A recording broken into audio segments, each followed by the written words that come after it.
Assalamualaikum warahmatullahi wabarakatuh. Waalaikumsalam warahmatullahi wabarakatuh.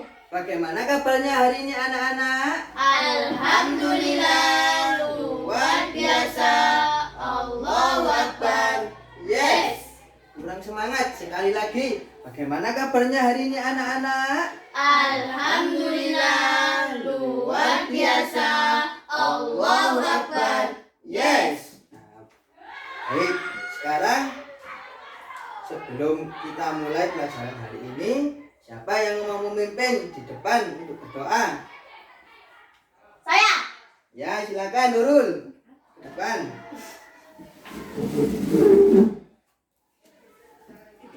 Ya, duduk.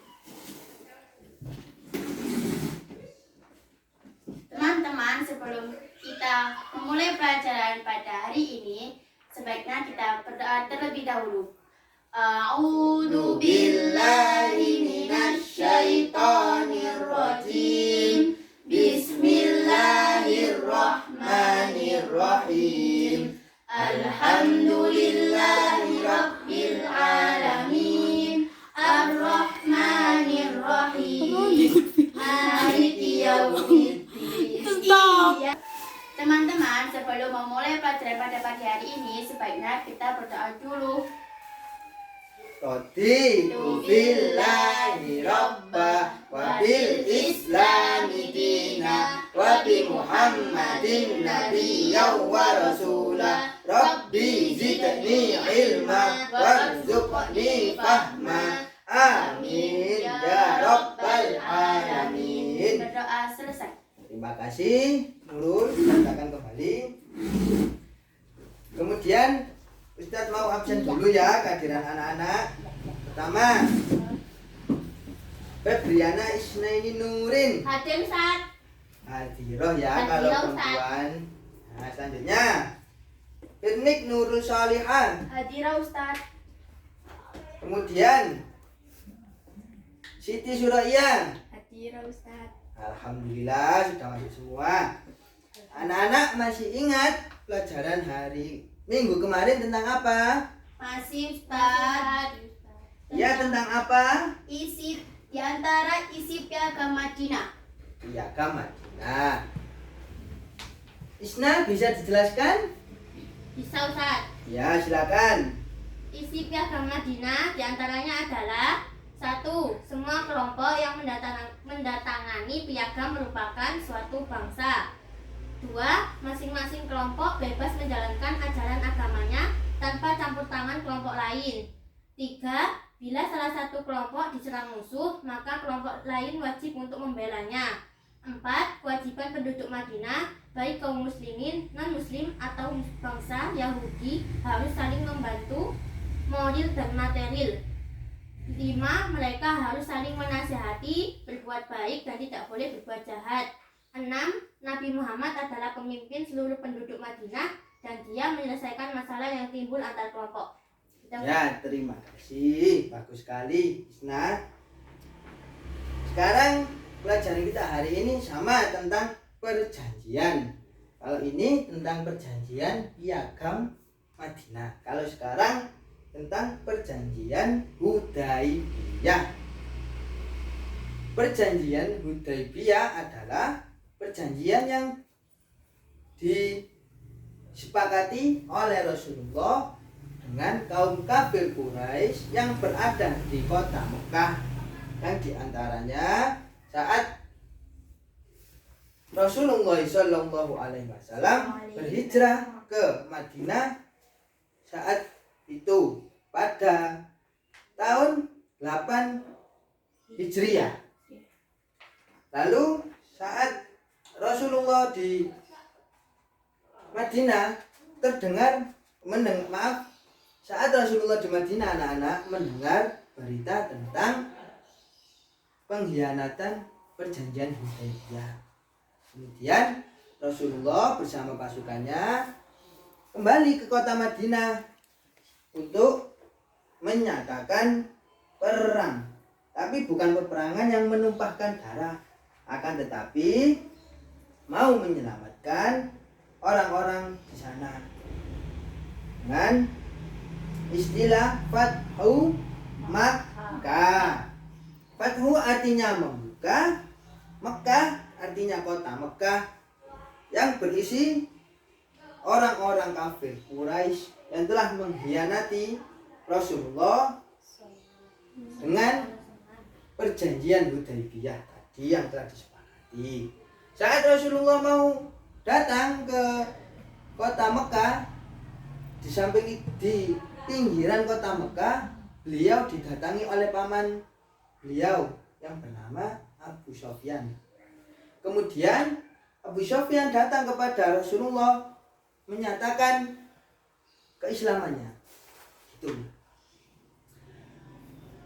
Di sini Ustadz punya satu gambar. Anak-anak ada yang tahu ini gambar apa? Gambar Ka'bah. Kota Ya bisa angkat tangan. Ya Isna. Gambar Ka'bah. Gambar Ka'bah, betul. Nurul, ini di kota mana? Di kota? Di kota, iya Isna? Di kota Mekah. Iya, pintar sekali. Bagus. Di kota Mekah, di negara? Arab. Kok nggak ngacung tangan? Arab. Lupa. Ya lagi. Ini di kota, berada di negara? Ya Nurul? Arab. Arab, bagus sekali.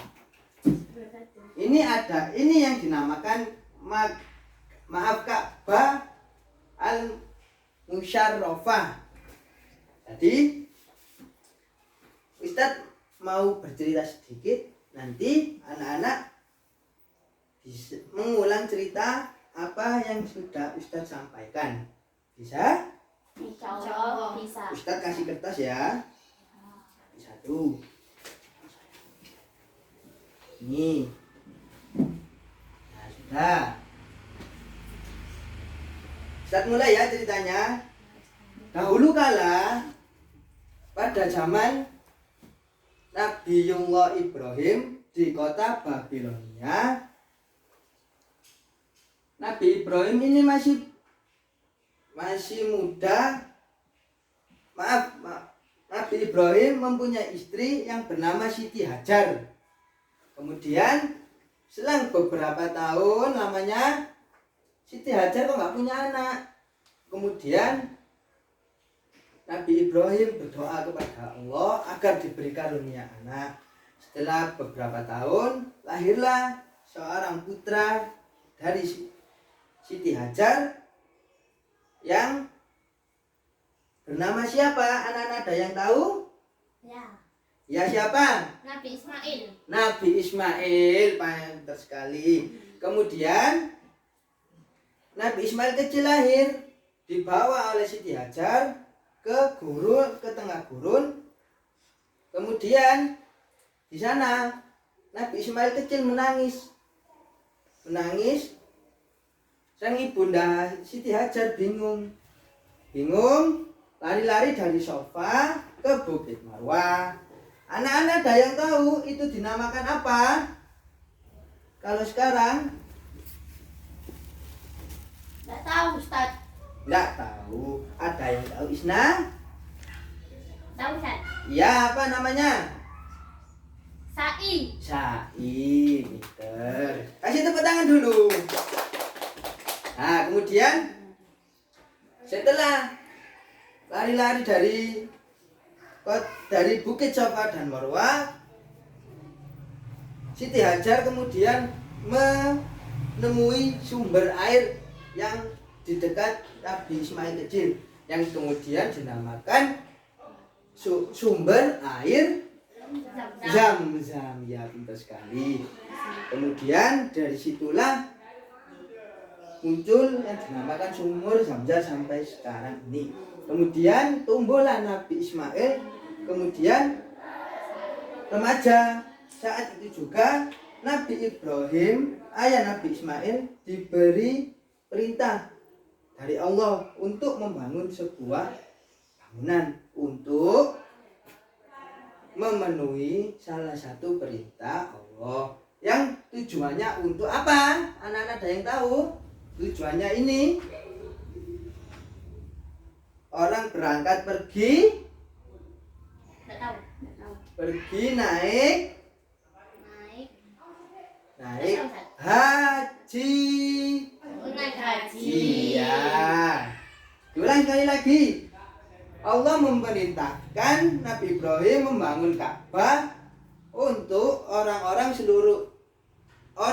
Islam di seluruh dunia untuk menunaikan Ibadah haji. ya, benar sekali. Sudah, sekarang ada anak-anak ada yang bisa menceritakan kembali cerita Ustaz tadi? Ayo. Angkat tangan dulu yang bisa. Siapa ayo?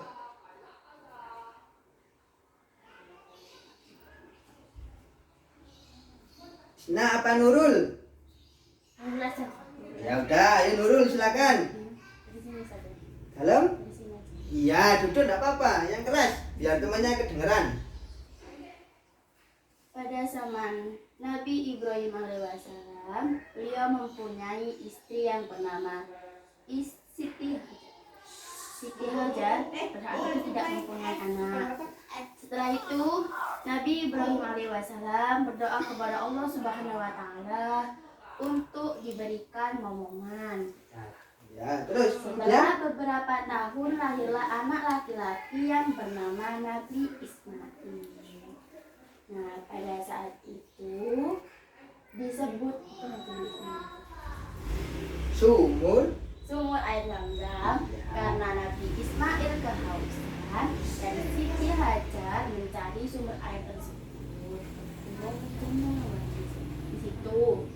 Setelah itu Nabi Ibrahim alaihissalam mendapat perintah dari Allah untuk membangun sebuah bangunan yang berbentuk kubus yang didirikan oleh Nabi Ibrahim bersama dengan putranya, yakni Nabi Ismail atas perintah Allah mendirikan suatu bangunan mana sebagai bentuk rasa taat kepada perintah Allah yang kemudian digunakan oleh seluruh umat Islam di dunia untuk pergi ke sana menunaikan ibadah haji. Pintar. Kasih tepuk tangan dulu untuk teman kita Nurul. Ya.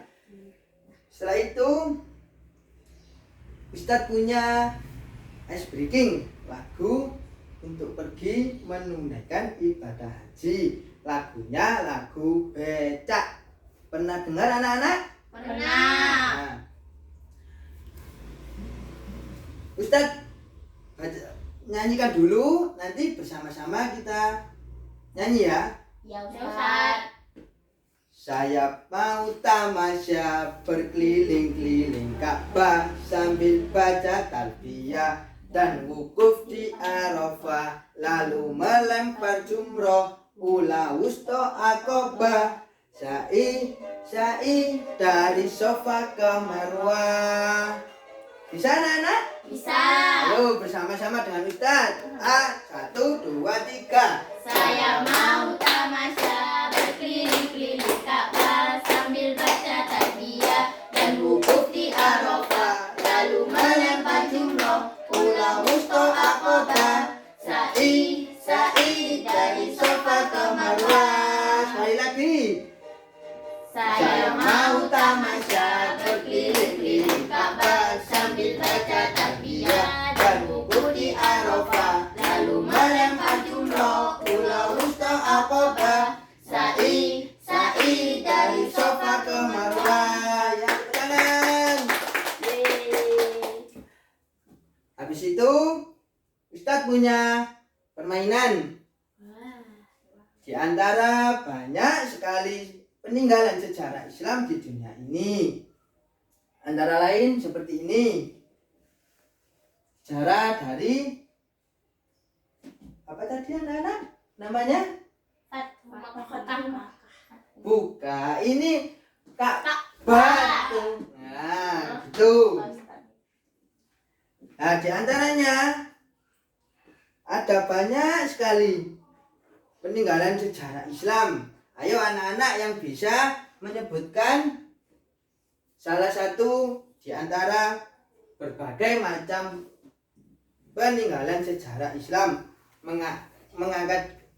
angkat